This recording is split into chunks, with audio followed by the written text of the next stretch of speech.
Top 5 Amazing Coincidences. Number 5. Childhood Book.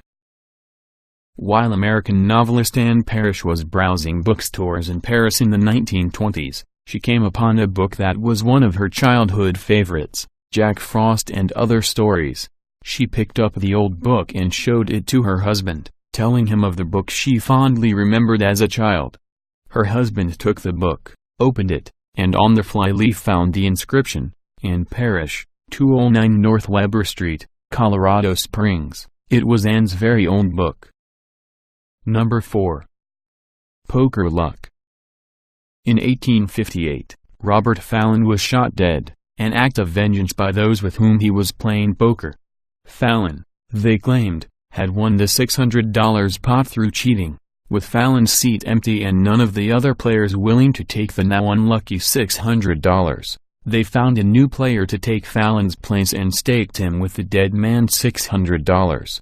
By the time the police had arrived to investigate the killing, the new player had turned the $600 into $2,200 in winnings. The police demanded the original $600 to pass on to Fallon's next of kin, only to discover that the new player turned out to be Fallon's son, who had not seen his father in 7 years. Number 3. Twin Deaths. On 2002, 70-year-old twin brothers have died within hours of one another after separate accidents on the same road in northern Finland. The first of the twins died when he was hit by a lorry while riding his bike in Ray, 600 kilometers north of the capital, Helsinki. He died just 1.5 kilometers from the spot where his brother was killed. This is simply a historic coincidence. Although the road is a busy one, accidents don't occur every day, police officer Marjolaine Huttila told Reuters.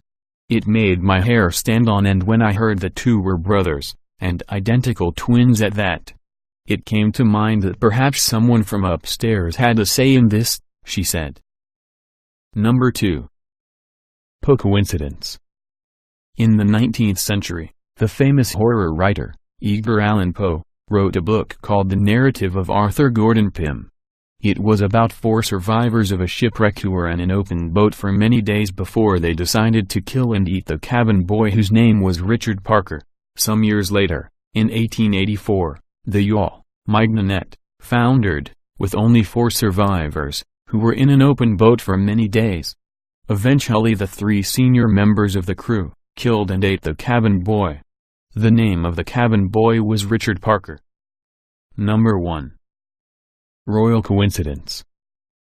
In Monza, Italy, King Umberto I went to a small restaurant for dinner, accompanied by his aide-de-camp, General Emilio Ponzavaglia.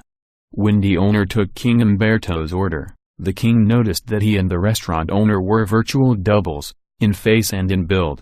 Both men began discussing the striking resemblances between each other and found many more similarities. 1. Both men were born on the same day, of the same year, March 14, 1844. 2. Both men had been born in the same town. 3. Both men married a woman with same name, Margherita. 4. The restaurateur opened his restaurant on the same day that King Umberto was crowned King of Italy. 5. On the 29th of July 1900, King Umberto was informed that the restaurateur had died that day in a mysterious shooting accident, and as he expressed his regret, he was then assassinated by an anarchist in the crowd.